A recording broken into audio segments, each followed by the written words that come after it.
Some secrets are heavy, like stones you carry in your pocket, weighing you down with every step. Others are sharp, cutting you from the inside every time you try to forget. But the secret I kept from my family was both a burden and a wound, something I thought I could hide forever. I never imagined that betrayal would force me to expose everything, to lay my soul bare in front of the people I loved most. It started as most secrets do, with a single choice. I was 24, newly married, and desperate to prove myself. My husband Daniel was charming and ambitious, the kind of man who could light up a room with his smile. My parents adored him, my friends envied me, and for a while, I believed I was living a fairy tale. But fairy tales have shadows, and mine was darker than I ever expected. Daniel and I moved into a small apartment on the edge of the city, a place filled with sunlight and the promise of new beginnings.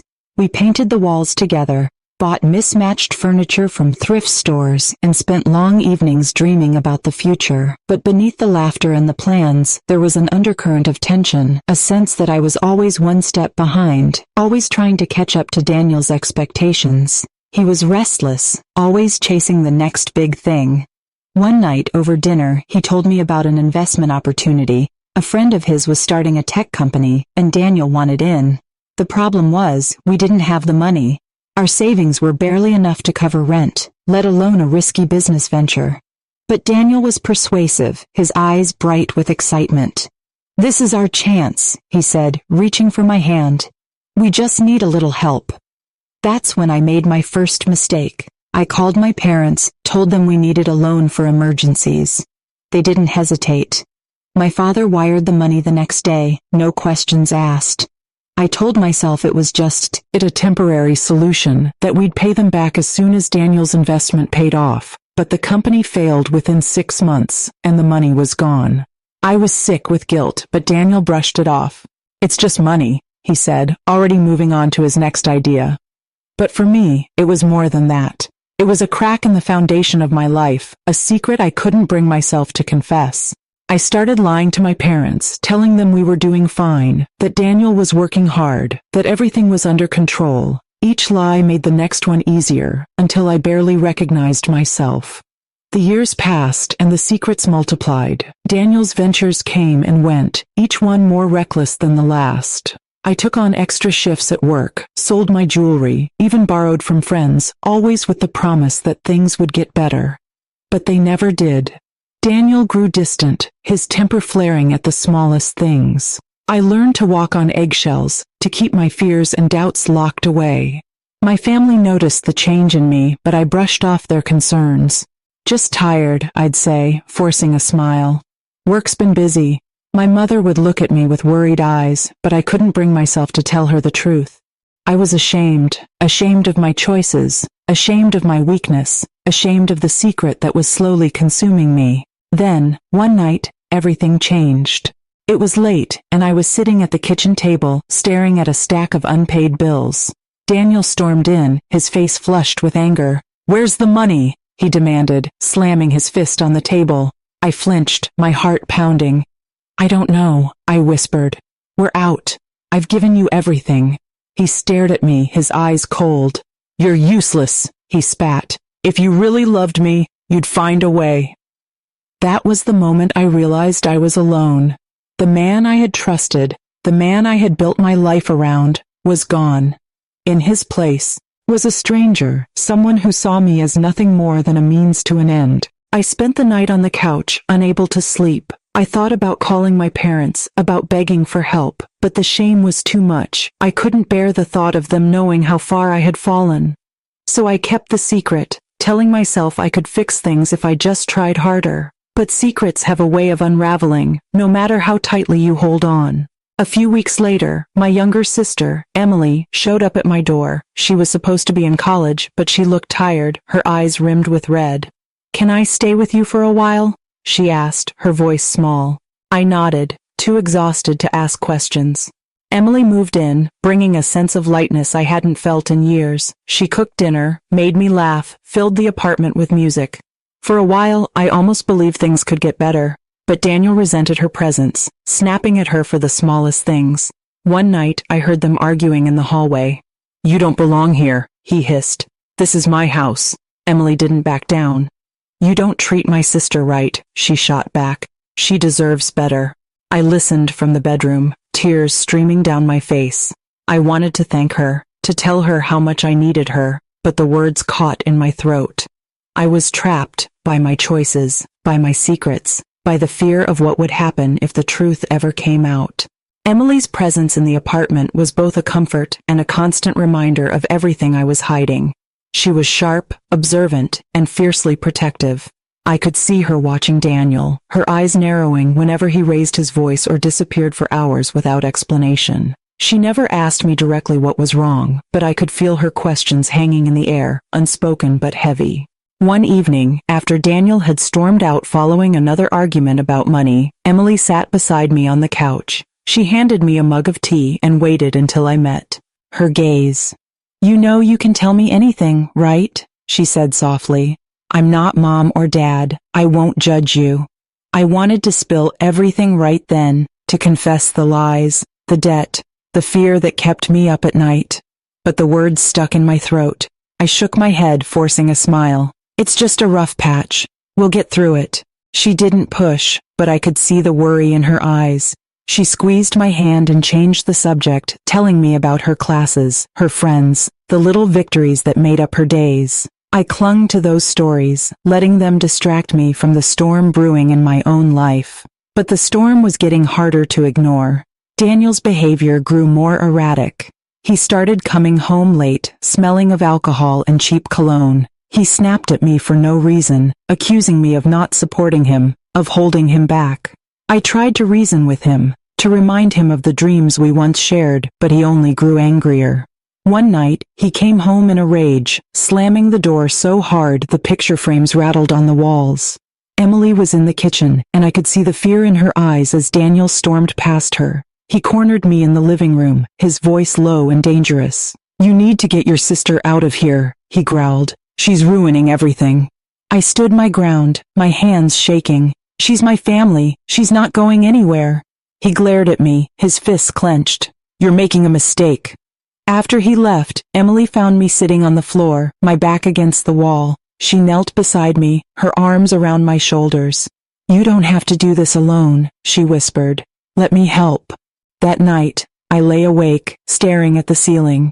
I thought about all the times I had covered for Daniel, all the lies I had told to protect him and myself.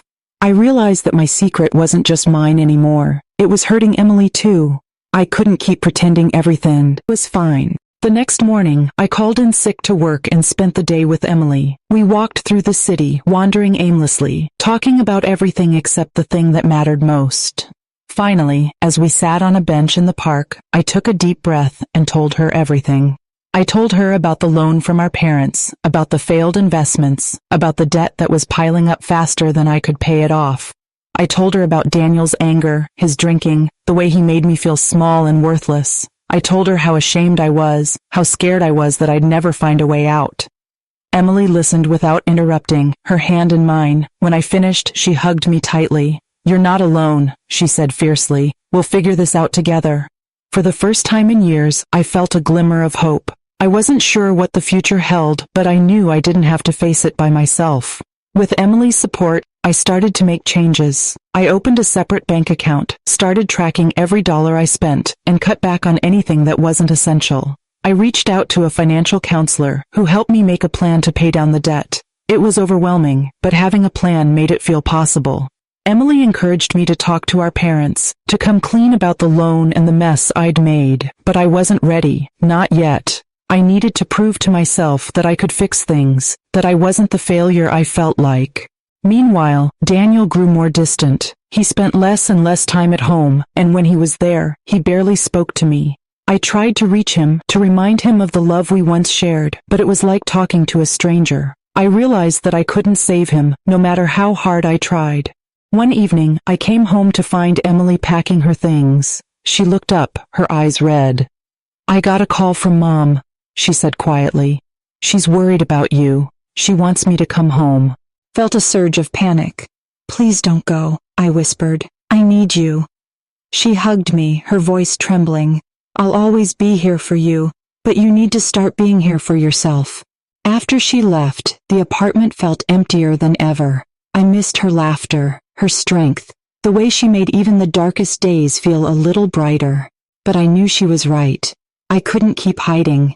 I couldn't keep pretending. The secret was eating me alive, and I was running out of places to hide. The days after Emily left were some of the loneliest of my life. The apartment felt cavernous, every sound echoing off the walls. I tried to fill the silence with music, with cleaning, with work, but nothing could drown out the anxiety gnawing at my insides. I missed Emily's presence, her gentle encouragement, her unwavering belief that I could still turn things around. Without her, the weight of my secret felt even heavier. Daniel's absences grew longer. Sometimes he wouldn't come home for days, and when he did, he was either sullen and silent or explosive with anger. I tiptoed around him, afraid to set him off, afraid to ask where he'd been. I started to notice things missing: my grandmother's necklace, a set of silver spoons, even the old watch my father had given me on my wedding day. When I confronted Daniel, he shrugged. "We needed the money," he said, as if that explained everything. I felt a cold fury settle in my chest. I had sacrificed so much for him, my savings, my pride, my peace of mind. Now he was selling off my memories, piece by piece, to feed his own desperation. I realized then that I was losing more than just money. I was losing myself. One night, after Daniel had stormed out yet again, I sat at the kitchen table and wrote a letter to my parents. I poured out everything: the lies, the debt, the fear that had kept me silent for so long. I apologized for betraying their trust, for dragging them into my mess, for not being the daughter they deserved. I didn't know if I would ever send it, but writing the words felt like a small act of courage. The next morning, I woke to a text from Emily. "Thinking of you. Call me if you need anything." I stared at the screen, tears stinging my eyes. I wanted to call her, to beg her to come back, but I knew I had to stand on my own 2 feet. I had to find my own way out. I started going to therapy, something Emily had suggested before she left. At first, I was nervous, afraid of what I might uncover, but my therapist, a kind woman named Dr. Patel, helped me see that my worth wasn't tied to Daniel or to the mistakes I'd made. She helped me untangle the guilt and shame that had kept me trapped, and little by little, I started to believe that I deserved better. With Dr. Patel's encouragement, I began to set boundaries with Daniel. I stopped giving him money, stopped covering for his failures, stopped letting him use me as a scapegoat for his own unhappiness. The first time I said no, he looked at me as if I'd slapped him, but I stood my ground, even when he shouted, even when he threatened to leave. Part of me hoped he would, part of me was terrified that he actually might. Meanwhile, the financial counselor helped me make progress on the debt. It was slow and there were setbacks, but every payment felt like a small victory. I started to see a future for myself, one where I wasn't constantly looking over my shoulder, waiting for the next disaster. But the secret still loomed over me, a shadow I couldn't escape. My parents called often, their voices full of concern. "You sound tired, sweetheart," my mother would say. "Are you sure everything's okay?" I lied, as I always had, but the lies tasted bitter now. I knew I couldn't keep it up forever. Then, one afternoon, everything came crashing down. I was at work when I got a call from the bank. There had been suspicious activity on my account. Large withdrawals, checks I didn't remember writing. My heart pounded as I listened to the details. I knew without a doubt that Daniel was behind it. He had access to my accounts, and I had been too trusting, too desperate to believe he would ever betray me like this. I left work early and rushed home, my mind racing. When I confronted Daniel, he didn't even bother to deny it. "I needed the money," he said, his voice cold. "You wouldn't help me, so I helped myself." That was the final straw. I told him to leave, my voice shaking but firm. He laughed, called me names, tried to intimidate me, but I didn't back down. I locked the door behind him and collapsed on the floor, sobbing with relief and grief. For the first time, I realized that keeping my secret had only protected Daniel, not me. I had been shielding him from the consequences of his actions, while I bore the brunt of the pain. I knew then that I couldn't do it anymore. I couldn't keep lying to my family, to myself. That night, I called Emily. I told her everything: the bank, the confrontation, the way I finally stood up for myself. She listened, her voice full of pride and love. "I'm so proud of you," she said. "You're stronger than you think." After we hung up, I sat at the kitchen table and pulled out the letter I had written. And to my parents. My hands trembled as I sealed it in an envelope, but I knew it was time. I needed to tell them the truth, no matter how much it hurt. The secret was no longer mine to keep. The morning I mailed the letter to my parents, I felt a strange mix of dread and relief. I stood in line at the post office, the envelope heavy in my hand, my heart pounding so loudly I was sure everyone could hear it. When I finally dropped it in the slot, I felt a weight lift from my shoulders, a weight I'd carried for years. But as I walked home, anxiety crept in. What would they say? Would they be angry, disappointed, heartbroken? Would they ever trust me again? The days that followed were agonizing. Every time the phone rang, my stomach twisted into knots. I avoided calls from my parents, letting them go to voicemail, too afraid to hear the pain in their voices. I replayed every moment of the past few years in my mind, wishing I could go back and make different choices. But there was no going back. The truth was out now, and all I could do was wait. Finally, one evening, my phone buzzed with a call from my mother. I stared at the screen, my hands shaking, before finally answering. Her voice was quiet, trembling. "We got your letter," she said. "Why didn't you tell us sooner?" Tears welled in my eyes. "I was ashamed, Mom. I didn't want you to know how badly I'd messed up. I thought I could fix it on my own." There was a long pause, and then I heard my father's voice in the background. "We love you, sweetheart. We wish you'd come to us sooner, but we're here now. We'll get through this together." The relief was overwhelming. I sobbed into the phone, apologizing over and over, but my parents only offered comfort. They didn't yell or blame me, they just listened, their love steady and unconditional. For the first time in years, I felt like a daughter again, not a disappointment, not a failure, but someone worthy of forgiveness. With my parents' support, I found new strength. They helped me review my finances, offered advice, and even sent a little money to help me get back on my feet. But more than anything, they gave me hope. They reminded me that I wasn't alone, that family could survive even the deepest betrayals. Meanwhile, Daniel's absence became permanent. He called a few times, leaving angry voicemails, but I didn't answer. I changed my locks, blocked his number, and started the process of filing for divorce. It was terrifying, but also liberating. I was finally taking control of my life, refusing to let fear or shame dictate my future. Emily came to visit, bringing with her a sense of lightness I hadn't felt in months. We spent hours talking, laughing, and even crying together. She told me how proud she was, how brave I'd been to finally tell the truth. "You're not the only one who's made mistakes," she said, squeezing my hand. "But you're the only one who can decide what happens next." I started to rebuild, one small step at a time. I found a new apartment, smaller but filled with sunlight and possibility. I took on extra hours at work, determined to pay off my debts and start fresh. I went back to therapy, working through the guilt and grief that still lingered. And slowly, I began to rediscover the parts of myself I'd lost along the way.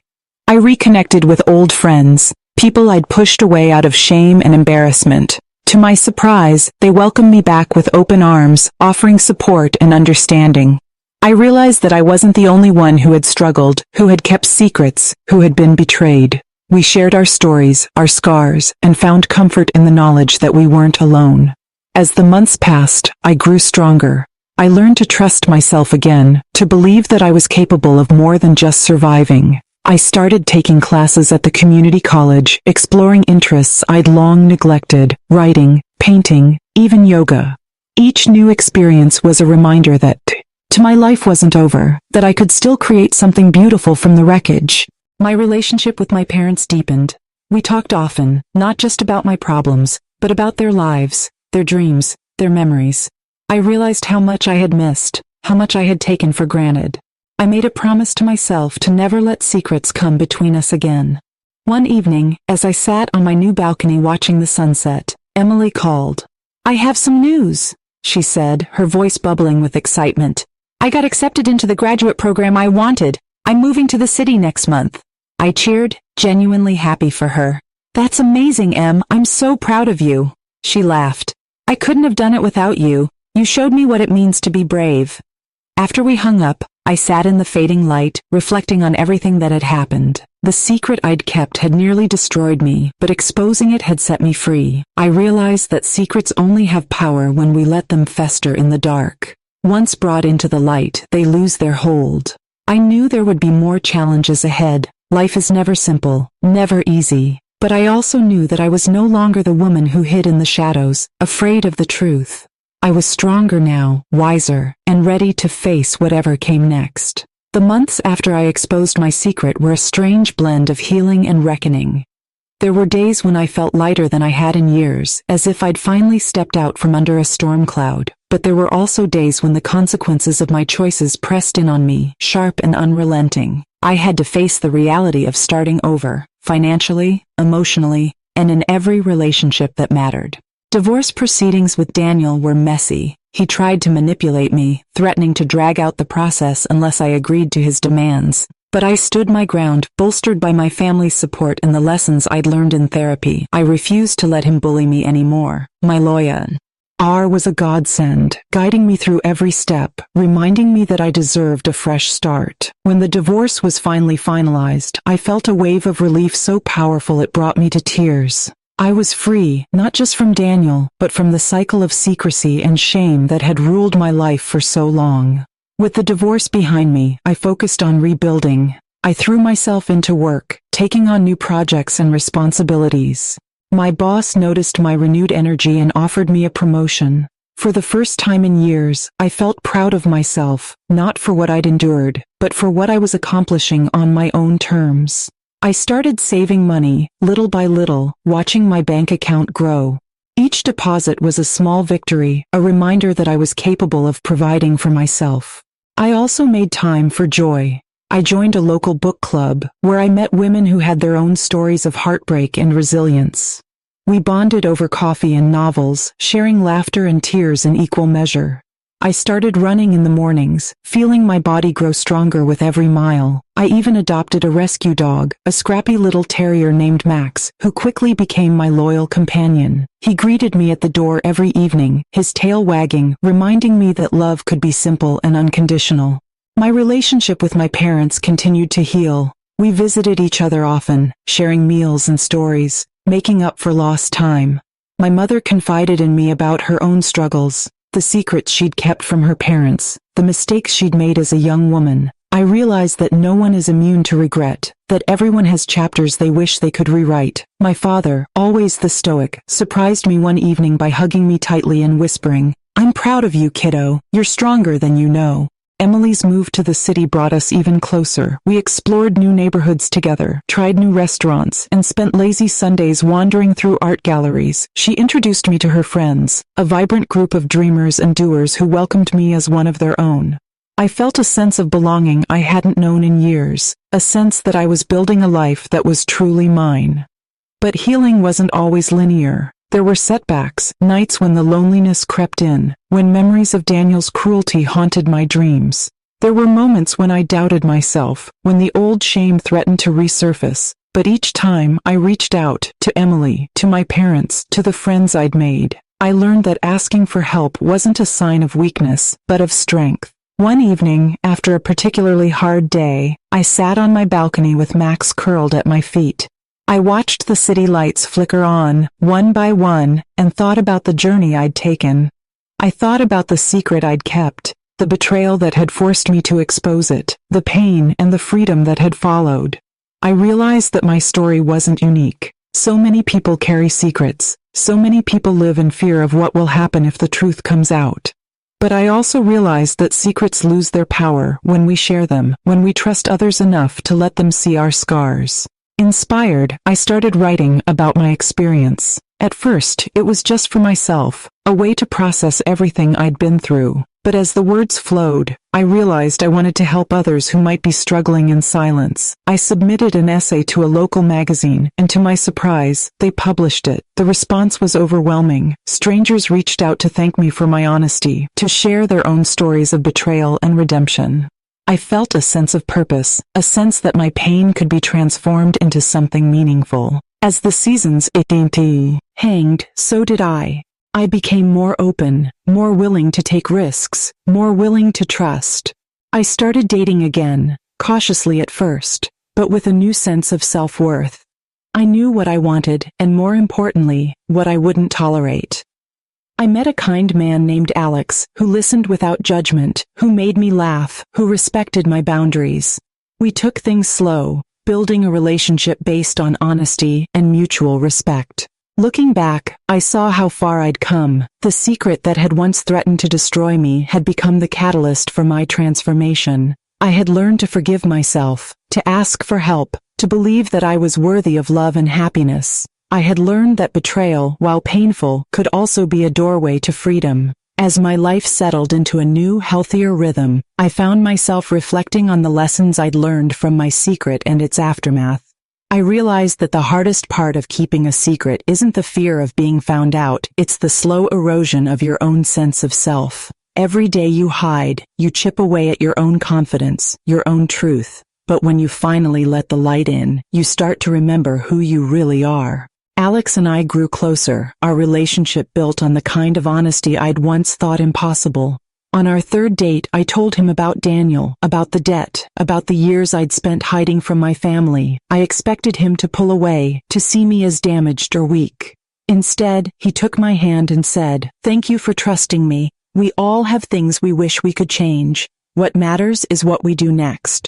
His acceptance was a balm, soothing wounds I hadn't realized were still raw. With Alex's encouragement, I continued to write.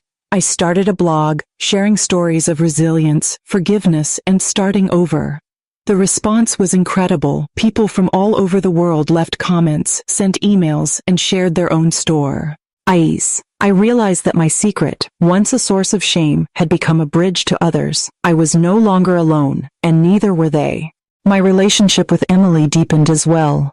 We became each other's confidants, sharing not just our struggles, but our dreams. She told me about her fears of failing in graduate school, about the pressure she felt to live up to everyone's expectations. I listened, offering the same support she had given me.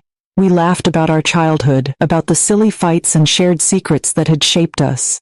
I realized that, in exposing my secret, I had given Emily permission to be vulnerable too.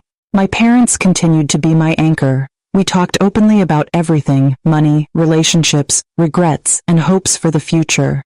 My mother started sharing stories from her own youth, tales of mistakes and second chances. My father, who had always been reserved, began to open up as well. One evening, as we sat on the porch watching the stars, he said, "You know, I kept secrets from my parents too. I thought I had to be perfect, but life isn't about perfection, it's about learning, growing, and loving each other through the mess." Those words stayed with me. I realized that my family, for all its flaws and failures, was a source of strength. We had survived betrayal, disappointment, and heartbreak, but we had done it together. I promised myself that I would never let secrets come between us again. At work, I continued to thrive. My promotion brought new challenges, but also new opportunities. I mentored younger colleagues, sharing not just professional advice, but life lessons as well. I encouraged them to ask for help when they needed it, to be honest about their struggles, to believe in their own worth. I saw myself in them, the uncertainty, the desire to prove themselves, the fear of making mistakes. I hoped that by sharing my story, I could spare them some of the pain I had endured. Max, my little terrier, became a symbol of my new life. Every morning we went for long walks in the Saint Park, savoring the quiet beauty of the world waking up.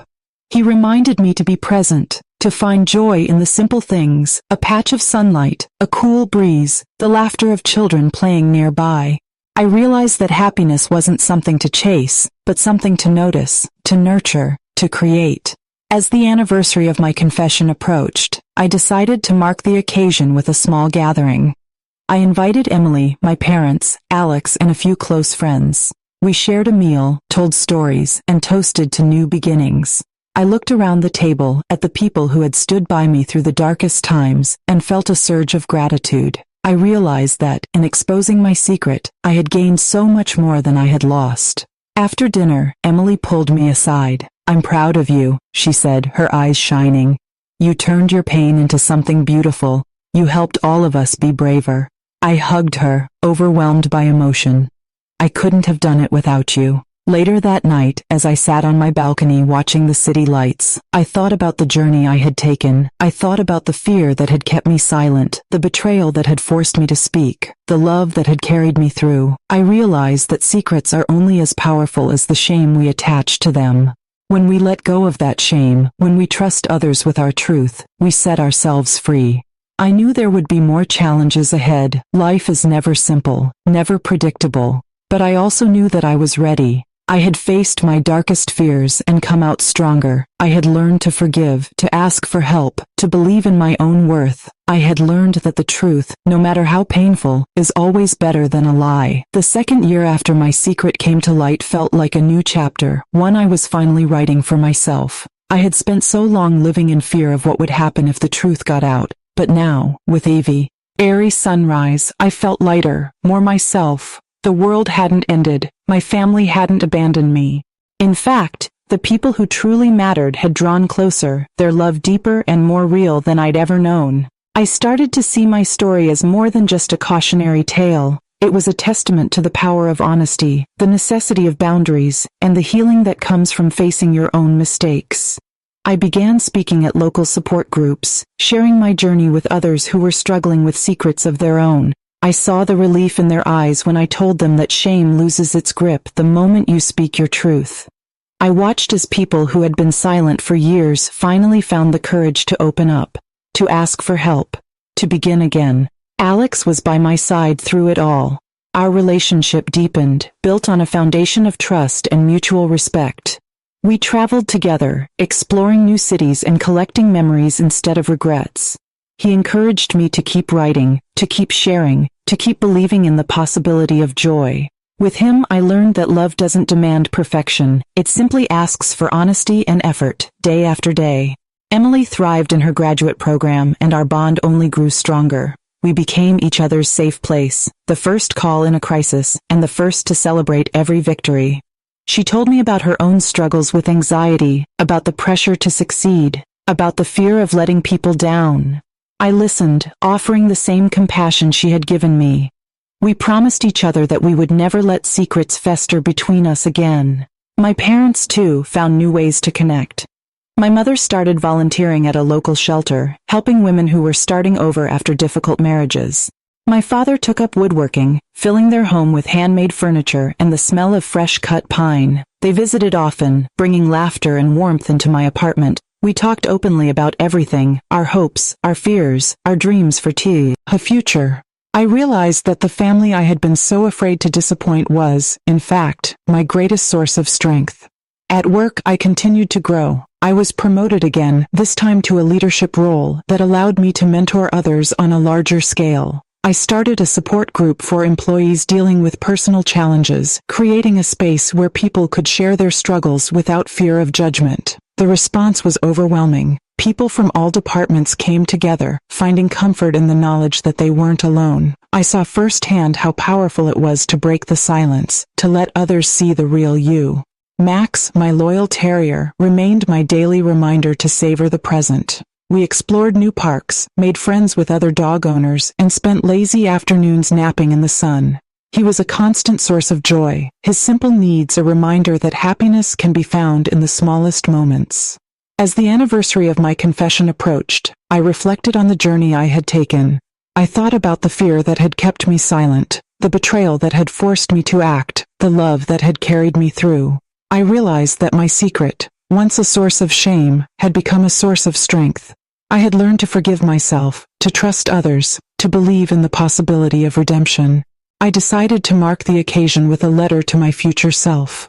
I wrote about the lessons I had learned, the importance of honesty, the necessity of boundaries, the healing power of vulnerability.